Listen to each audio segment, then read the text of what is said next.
Goeienaand broers en susters, baie welkom ook by vanaand se erediens, ons ontmoeting met die Here. En ons bede is ook dat dit vir elkeen tot opbou van ons geloof sal wees en tot eer van ons Here.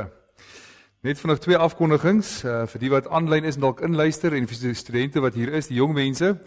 Dominee Jaco het op donderdag aande 'n studente Bybelstudie en hulle wil graag alle studente nooi om saam te kom Bybelstudie doen. So as jy kan, gaan neem deel daar. As jy nie kan, jy gaan sê vir hom hoekom nie. En dan kan hulle dalk 'n plan maak dat hulle dalk 'n tweede Bybelstudie begin dalk op 'n Woensdagoggend vroeg. Wie sal sien. Maar gaan praat met Dominee Jaco net en kyk ons mekaar weer daar kan bedien. Dan die volgende afkondiging net. Ons herinner net graag aan die gesamentlike erediens die 14de Mei, die Hemelvaartsdiens wat by Gereformeerde Kerk Bellville sal plaasvind. Kom ons sing vanaand vooraf saam lied 345, ons sing daarvan saam verse 3 en vers 4. Die wonderlike woorde kom, en kom lofsing die Here, hy is ons koning. Loof hom al wat lewe, en besing nou sy majesteit.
Ons wotum is die woorde van Psalm 93.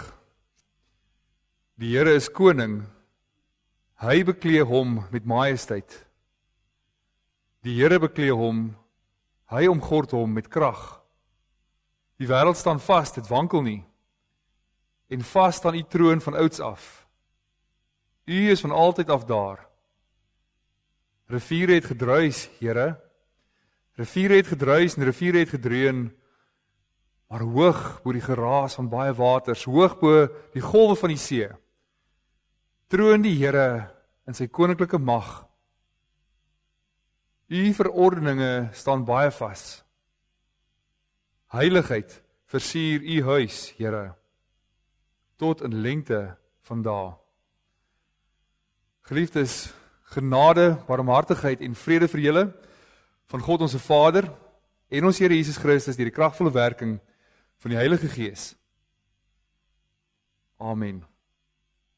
Kom ons staan dan, loof ons die Here saam deur te sing Psalm 66, die eerste 2 verse daarvan, juig almal op aarde, roem hom, sing alle mense tot God se eer en bring hom die eer wat aan hom alleen toekom.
ons Vader wat in die hemel is. Ons sing van die almag. Ons sing van wie U is en dat U oor alles regeer, dat U oor alles mag het. En dit vul ons met ontzag. Ons kan nie indink wat dit beteken nie. Dat alle geskape dinge, dat alles wat bestaan, deur U gerig word. Dat U raadsplan nooit sal wyk nie, dat alles gebeur soos U dit bestem. Dat niks nie kan stand hou nie, dat hoewel soveel nasies teen U sal opstaan, hoewel die wêreld nie U koningskap sal aanvaar nie, dat niks en niemand U van die troon af kan onttroon nie. Maar dat U in die heerlikheid, in die goedheid, U wysheid, die alwysheid oor alles regeer. Dat U mag uitoefen oor hierdie wêreld en dat U U kerk bewaar. En dis vir ons kosbaar, Here, om te besef te midde van hierdie waters wat druis, hierdie wêreld wat onstuimig is, heers U hoog op die troon en beskerm en bewaar U ons. En dat ons daar in die troos kan hê dat niks per toeval gebeur nie. Maar dat U alle dinge ten goeie laat meewerk, dat U selfs die dinge wat ons oë as sleg of verkeerd lyk, gebruik in ons lewe. En ons dankie, Here, dat ons kan weet dat U wat die wêreld geskep het uit niks, dat U ook sorgvuldig regeer oor alle dinge. En mag ons U koningskap besing, mag ons oordink hoe heerlik dit is dat U regeer. En dat ons U diensknegte kan wees. Ons dankie vir die woord en ons vanaand uit die woord weer kan hoor. Dat ons die wonders van die wet kan aanskou. En maak tog vir ons oop. Dat ons in verwondering hier sal uitloop en sal loof en sal prys en die naam sal groot maak in hoe ons lewe elke dag. Dat ons lewe sal getuig van 'n lewe wat voor U geleef word, wat in U aanskoue is, en 'n lewe wat volgens U wil geleef word. Verander ons tog so inwendig, dat ons U sal eer. Amen. Voordat ons saam luister in die woord van die Here, kom ons sing ook saam Psalm 119, daarvan die 6de en die 7de verse, en die mooi bede, wat in die woorde vervat is, laat my oog die wonders aanskou, wat U woord openbaar. En hoe kosbaar is dit net? Ons weet, dat die Here se woord is 'n lamp vir ons voete, 'n lig vir ons pad. Maar soveel wonders in die woord van die Here is, wat ons in verwondering voor die Here laat. Kom ons dit net so, dan sing ons saam Psalm 119, vers 6 en vers 7.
In ons leerprediking is ons vanaand by Sondag 12 van die Heidelbergse Katekismus en daarmee gaan ons saam met die woord van die Here ook luister na Lukas 4 vanaf vers 14 tot en met vers 32.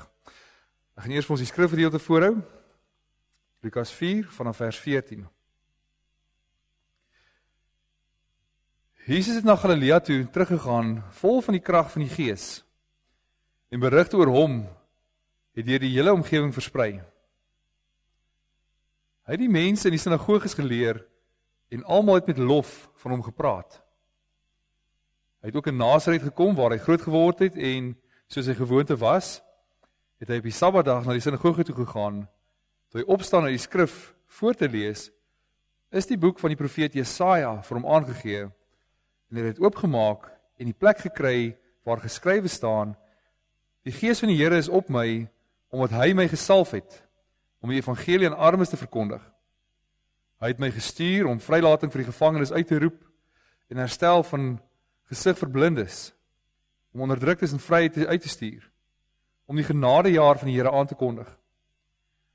Nadat hy die boek toegemaak en aan die amptenaar teruggegee het, het hy gaan sit. Die oë van almal in die sinagoge was op hom gerig. Toe begin hy hulle toespreek: Vandag is hierdie skrifwoord wat julle net gehoor het, vervul. Almal het in instemming met hom betuig en was verwonderd oor die aangename woorde uit sy mond. En hulle sê: Is hy nie die seun van Josef nie? Toe sê Jesus vir hulle: Julle sal seker die spreekwoord aan my wil voorhou: Genees Heer, genees jouself, en vir my sê: Ons het gehoor wat alles in Kapernaum gebeur het. Doen nou dieselfde dinge ook hier, waar jy groot geword het. Maar dit verseker ek julle, sê hy verder, geen profeet word in die plek waar hy groot geword het aanvaar nie. Ek sê vir julle die waarheid, daar was baie weduwees in Israel in die tyd van Elia, toe die hemel 3 jaar en 6 maande lang toegesluit was, sodat daar 'n groot hongersnood in die hele land gekom het. Tog is Elia nie na een van hulle toe gestuur nie, maar wel na die weduwee in Sarfat, in die gebied van Sidon. En daar was baie melaatses in Israel in die tyd van die profeet Elisa. Tog is nie een van hulle genees nie, maar wel Naaman, die Syriër. Almal in die sinagoge was woedend toe hulle die dinge hoor. Hulle het opgespring, om uit die dorp uitgejaag en hom gebring tot op die rand van die berg, waarop die dorp gebou was, om hom van die kraans af te gooi. Maar Jesus het tussen hulle deurgeloop en weggegaan.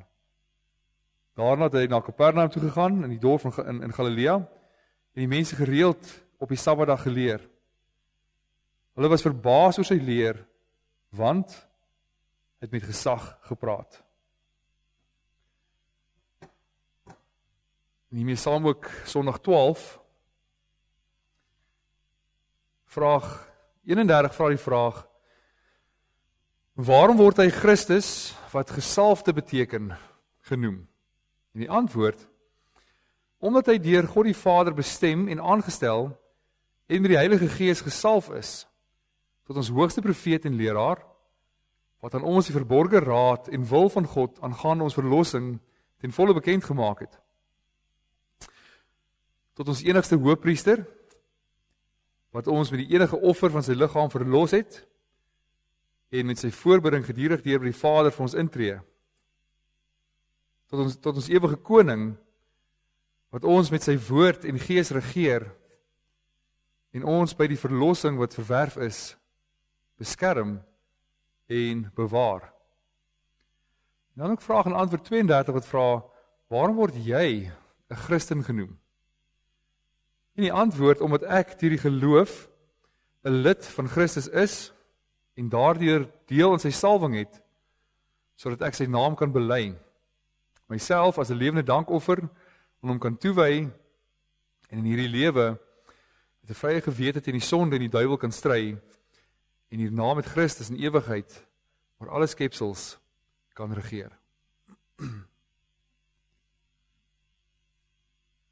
Broers en susters, ons praat baie van die naam Jesus Christus. Laas week gehoor dat Jesus beteken verlosser, omdat hy is volkome van alle sondes verlos, maar ook dat Christus gesalfde beteken. Nou is die vraag, maar wat beteken dit om 'n gesalfde te wees. En die feit dat jy self ook hoor, dat jy Christen genoem word, en ook self 'n gesalfde is, hoort tog vir jouself ook iets te beteken. En dit klink belangrik, dat jy 'n gesalfde is. Dit klink asof jy verhef word tot iets, en dat ander mense na jou moet opkyk. En tog is dit presies die teendeel. Tog moet ons baie mooi besef, dat salwing gaan nie oor status nie, maar salwing gaan oor diens. En dit gaan oor werk wat jy moet doen, en nie oor enige werk nie. Dit gaan oor dienswerk in die koninkryk van God. So jy kan eintlik sê, die feit dat jy 'n gesalfde is, beteken dat jy 'n dienskneg is wat moet dien. In die gedeelte wat ons saam gelees het, hoor ons dat Jesus se eerste preek in die sinagoge wat in die evangelies opgeteken is, eintlik baie kort is. Daar's 'n liturgie gewees ook in die sinagoges waar daar ook gebid is en ook uit die Ou Testament uitgelees is en iemand sê die voorlesing behartig en ons hoor dat Jesus het opgestaan om die voorlesing te doen en dat die boekrol van Jesaja vir hom gegee is om uit te lees. En hy kon eintlik op enige plek begin lees het. As iemand vir jou die Bybel gee en sê om voor te lees en hulle gee vir jou Bybelboek en sê lees, jy gaan nie noodwendig weet waar nie, jy gaan net begin lees. En tog het Jesus hierdie geleentheid gebruik om spesifiek te rol of te blaai na die gedeelte wat hy wil verklaar aan die mense daar. Hy kies om in die spesifieke plek van hom as gesalfde oop te maak, om 'n verklaring vir die mense uit te gee, dat hulle verstaan wie hy is. Ons het net van tevore gehoor, in die vorige hoofstuk, dat hy deur die Gees op hom gekom het, toe hy gedoop is, en ons het gelees in die eerste vers, dat hy gevul was met die Gees, en dat hy begin bedien het en gepreek het. Daar was dus 'n direkte geesvervuldheid, waarmee hy opgetree het.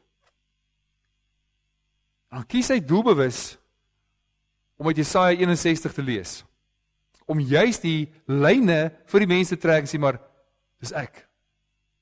Ek preek vir julle uit Jesaja, maar wat ek hier preek, staan voor julle, dis ek. Ek is die gesalfde, ek is die Messias.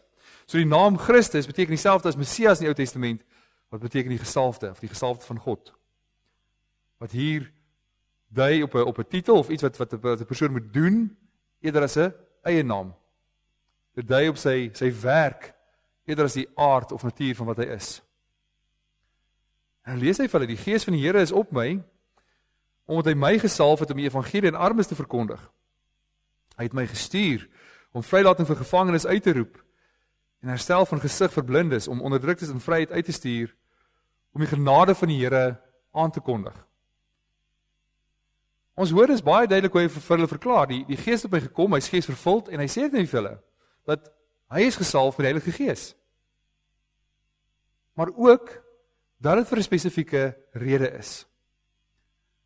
En nou net op 'n kant nota te maak hier, wat interessant is, as jy die gedeelte in Jesaja gaan lees, waar hy Jesus aanhaal, en wat hier staan, in Lukas aangeteken staan, is daar 'n gedeelte wat uitgelaat word, 'n vers wat uitgelaat word, wat eintlik gaan oor die eindoordeel. Dat deel van die gesalfde wat hy gaan doen is, die eindoordeel bring, wat Jesus dan uitlaat hier, eintlik om aan te dui, hy het nou gekom in hierdie bedeling, om genade te bring, dat die oordeel kom later.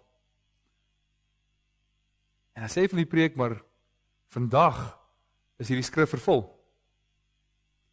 Dis wat die Gees kom doen het, en dis wat hy kom preek het in hierdie sinagoge. Dis sy hele doel om te kom. Hy is daarvoor gekom, hy is daarvoor gesalf, om hierdie verlossing te bring vir mense. En hoor baie mooi, hoe dit hier aangedui word. Dat om 'n gesalfde te wees, om 'n dienaar te wees, is nie iets wat hy vir homself gegryp het nie. Ons hoor baie mooi dat, hoe dit stel, as die Gees van die Here is op my, omdat hy my gesalf het. En hy my gestuur het. So ons hoor baie mooi dat dit die Vader is wat hom bestem het daarvoor, om afgesonder daarvoor, om die Gees vir hom gee, dat hy geesvervuld is in sy bediening ook, en dat hy daardeur gaan en daai dienswerk doen. Hy is gewillig, hy doen dit, maar as die Vader wat hom stuur, is die Vader wat hom salf in die Gees, om hy dienswerk uit te voer. En om Christus se salwing om dienswerk te doen vir God in die koninkryk te verstaan, moet ons teruggaan na die begin van die skepping om te kyk waar het vandaan kom. Want die Bybel leer ons baie mooi dat ons as mense is geskape na die beeld van God. En hierdie beeldskap hoor ons ook baie mooi vroeër in die katekismes, dat dit bestaan daaruit dat ons ware kennis het van God, met ander woorde, kennis wat jy moet kan sien of waarneem of hoor wat oorgedra word na jou toe. Dat die mense van harte lief het, ander woorde, vir hom dien. En die derde plek, dat die mens ook moet heers oor die skepping. So die mens se beeldskap is gemaak, jy's as diensknegt in die beeld van God gemaak, om God te dien op 3 maniere. En hoe jy hom ken, hoe jy hom dien en hoe jy heers dan oor die skepping. Hy was geroep om God so te dien. Ons hoor dus baie duidelik hierdie profetiese eienskap van kennis, dat jy God reg moet ken, dis wat die profete die hele tyd gedoen het. Hulle roep die volk terug op om God reg te ken. Ons sien dus baie duidelik hierdie profetiese diens van Adam in die heel begin, dat hy God van harte moet lief hê en moet dien. Ons bely dit baie mooi ook, en dit dui baie duidelik op die priesterskap uit, dat hom selfs sal gee om dienswerk vir God te doen. Dat hy God sal lief hê en sy naaste sal lief hê. En ons hoor ook iets van die koningskap, dat hy moet heers oor die skepping. So die mens se godsdiens bevat hierdie drie aspekte, hierdie 3 ampte wat die Here vir hom gegee het. Dis hoe God gedien wil word deur die mens. Dis hoekom hy mense gemaak het, dat die mens op so 'n manier hom sal aanbid. Maar die sonde het ingekom deur die verleiding deur die Satan. Die mens is verlei dat hy wil nie meer op hierdie manier lewe nie. Hy wil nie as 'n diensknegt voor God lewe nie, hy wil God self wees. Met ander woorde, hulle wil nie doen wat God vir hulle bestem het toe hulle gemaak en sê, maar so moet julle lewe om my te verheerlik nie. Wat God gesê het, maar dit is baie goed as die skepping so funksioneer. Hulle wil dit nie doen nie. Dat Adam, die eerste Adam het geval, en saam met hom het die hele mensdom geval. En die gevolg daarvan is nie net die ellende en die vervreemding van jou as mens, ons weet dit.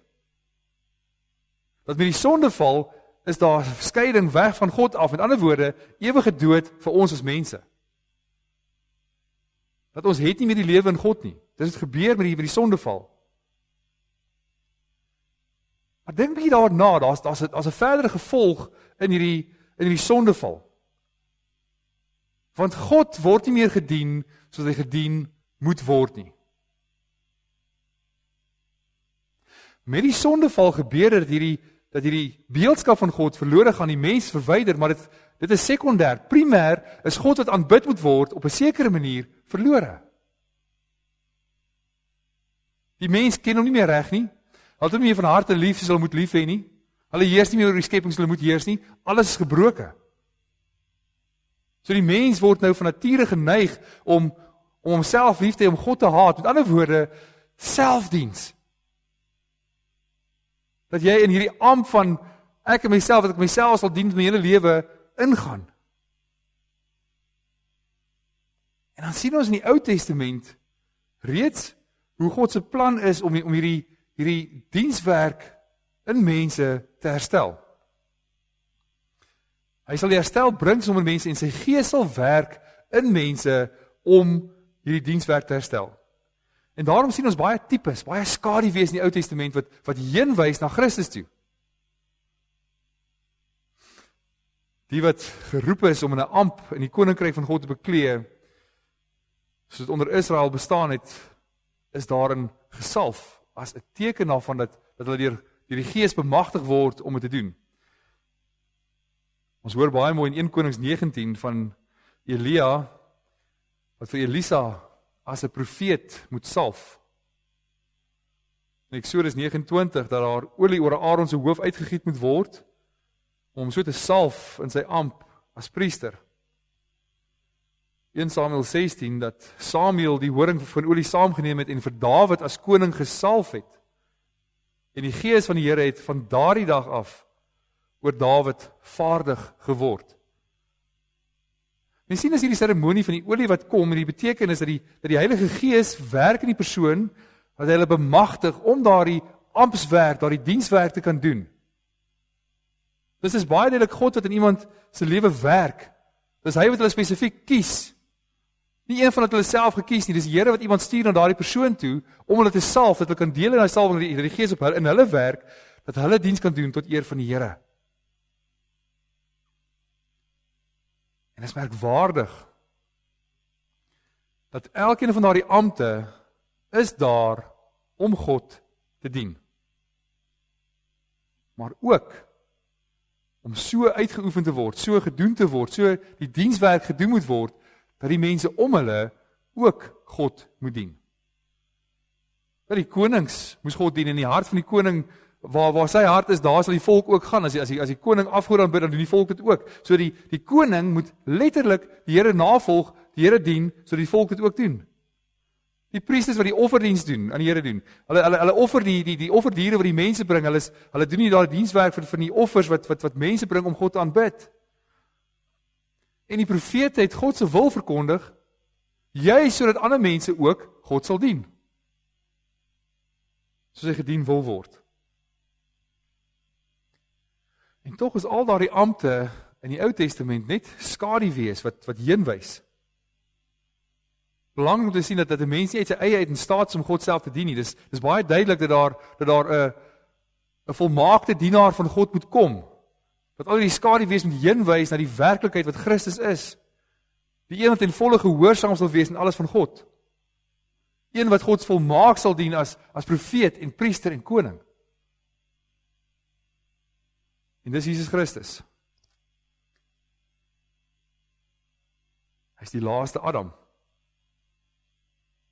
Hy het gekom om God se wil volmaak te doen, om sy wil volkome bekend te maak, om God en die mens volmaak lief te hê, om sy wil volkome te doen en so te regeer. Hy is dus die gesalfde as die hoogste profeet. Jesus het hier uit Jesaja uit die boekrol uit vir hulle voorgelees en as volk toegepas, hy het my gesalf om die evangelie aan die armes te verkondig. Om die vrylating van die gevangenes uit te roep, hy kondig aan die jaar van die Here aan. Dis hy wat die volle raad van God kom bekend maak. En reeds in die Ou Testament het hy deur die profete gewerk en hy het sy volk onderrig. As die engel van die verbond het hy hulle verlig en het die boodskap van verlossing laat hoor. Hy het uiteindelik ook mens geword. Self in die vlees mense geleer, self in die toepassing uit Jesaja uit vir hulle gewys. Hy het vir hulle die koninkryk van God verkondig. Hy het sy disippels opgelei as apostels uitgestuur. En het die woord vir ons opgeteken. Hy maak God se wil en raad aangaande die verlossing van sondaars, van die armes, volkome bekend. Hy wys vir ons alles wat nodig is, deur sy woord vir ons saligheid. So wanneer ons die woord van God lees, as die woord van God hoor, is die profeet, of die stem van ons hoogste profeet. As priester, hoor ons uit Jesaja, dat hy genees die verbryseldes van hart, en hy maak die gebrokenes vry, dit dui daarop op dienswerk wat hy vir mense doen, dat hy hulle wat hulle self nie kan help nie, dat hy gekom het juis om hulle te help, dat daar genesing en versoening gebring word, deur wat hy doen. En hy doen dit deur as hoëpriester te kom, en sy liggaam te gee as 'n offer, as die enigste versoeningsoffer wat ware versoening kan bring tussen ons en God. Hy bring die volmaakte offer. Hy bring daai versoening, en hy betaal vir die skuld van God se mense, van die uitverkorenes. Hy het die wet volkome vervul, sodat God se mense, sy volk, vryspraak en die ewige lewe kan ontvang. Maar sy werk as hoëpriester hou nie daarop nie. Sy werk as hoëpriester is dit nog steeds voortdurend vir ons intree by die Vader. Dat hy is ons middelaar en deur hom het ons toegang tot God. En as koning sien ons sy mag en heerskappy, dat hy bring die vrylating. Waar die werk wat hy doen is om regtig vry te maak en vry vir die onderdruktes. Hy beskik oor die mag en hy is ware koning. Hy besit die mag om mense uit die mag van die duisternis uit te bevry en oor te bring in sy koninkryk. En as ewige koning, regeer en bewaar en beskerm hy die verlostes met sy woord en sy gees. Ons hoor dus hierdie besondere werk wat Jesus as seun van God doen. Hy wat ware God en ware mens is. Hy beskerm en bewaar sy volk en sy kerk uit alle nasies uit. Hy is die enigste koning. As koning heers hy met mag en gesag. En so is Jesus Christus, of Jesus deur God se ewige raadsplan, en deur die salwing van die Gees, is hy die Christus, die hoogste profeet, die enigste hoëpriester en die ewige koning. In hom sien ons die volmaakte dienaar van hoe God gedien moet word. Die laaste Adam wat nie geval het nie. 'n Diensknegt voor God, wat hom volkome dien. En hoewel ons dit kan kompartmentaliseer, indeel in 3 dele van profeet, priester en koning, is eintlik aspekte van een amp, en die amp is die gesalfde, die Christus. Die amp is die dienaar van God, of die dienaar. En die hele gedagte daarvan is iemand wat sy lewe gee vir diens, en diens voor God. En nou sien ons baie mooi oor hoe dit ontvou, oor hoe die hele die Bybel, die werk van die Here in ons lewe laat gebeur, laat posvat. Oor hoe sy uitverkorenes ook tot daardie amp herstel word. Al wat kan gebeur, is as daardie gesalfde, die Christus, volkome God se wil uitleef. En hy doen dit. Hy dien sy Vader volkome deur in die kruis te sterf en mense te bekleed met sy verdienste. En juist sodat hy sy gees vir hulle kan gee, sodat hulle God kan dien, soos hy gedien moet word. Ons sien dis Christus se taak as die dienaar ook om te kom verlos, om mense vry te maak, maar waartoe? Vry te maak vir hoër diens, om ons lewe aan God te wy. En juist daarom kom die belangrike volgende vraag, hoekom word jy 'n Christen genoem?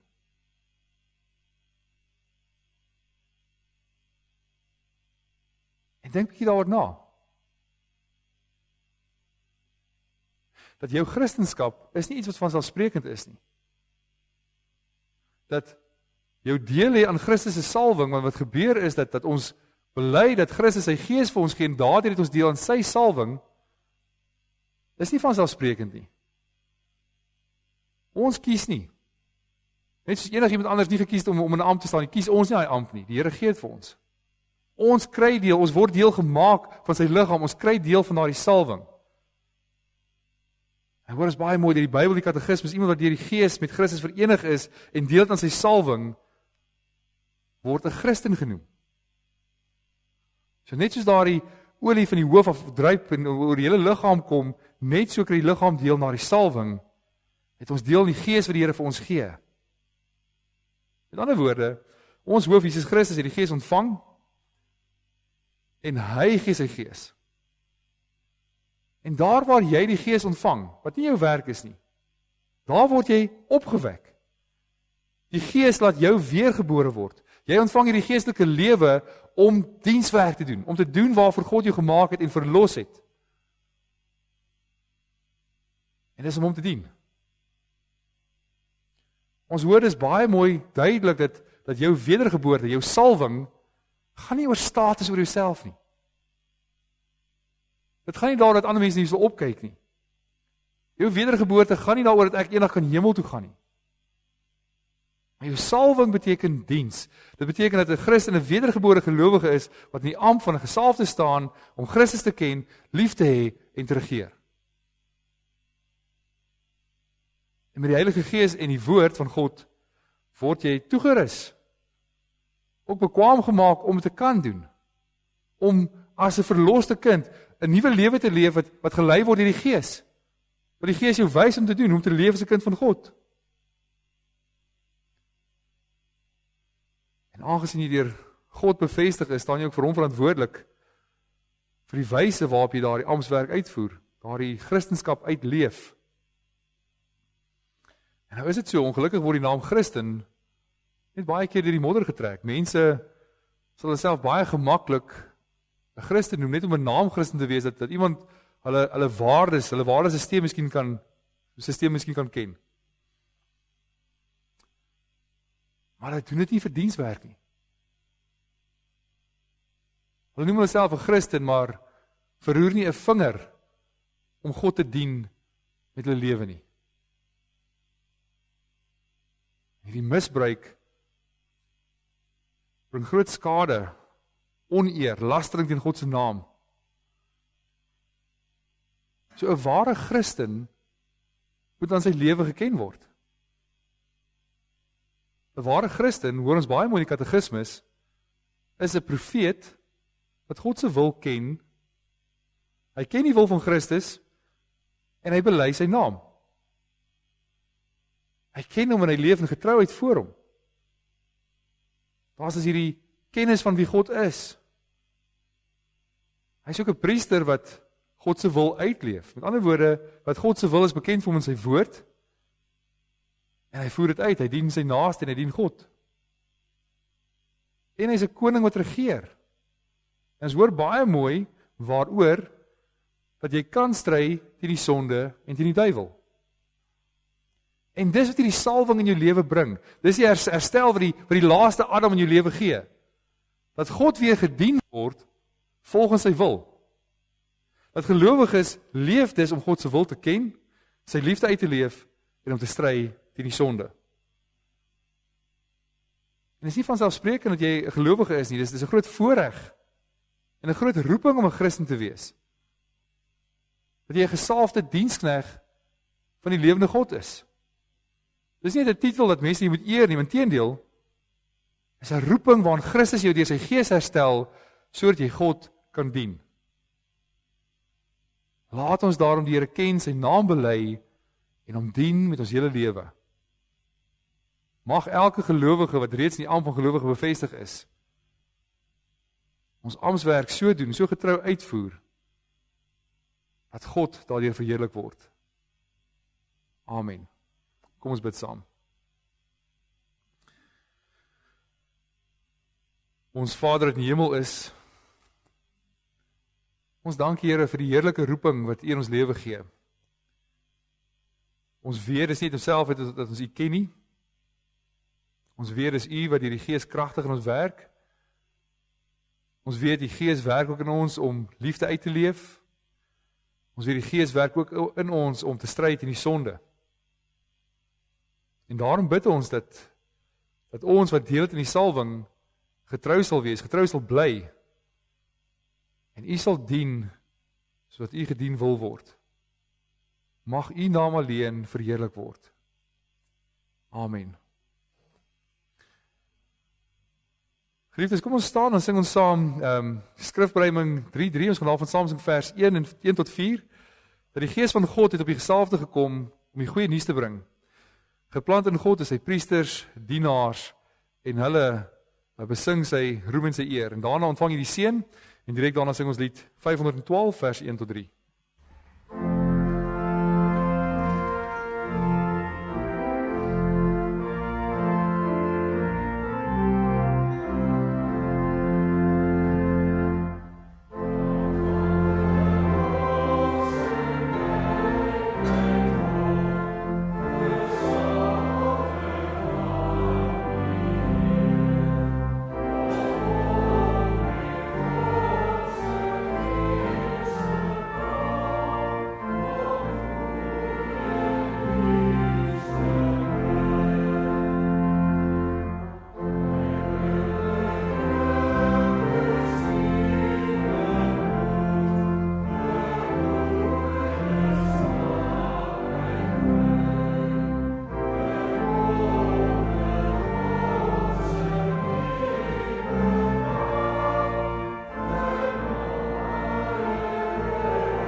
Net voor ons die seën ontvang, die woorde van lied 512, die wonderlike woorde wat ons moet nadink oor, dat U sal ons nooit vergeet nie, en U sal ons nooit verlaat nie, die belofte van die Here wat Hy vir ons gee.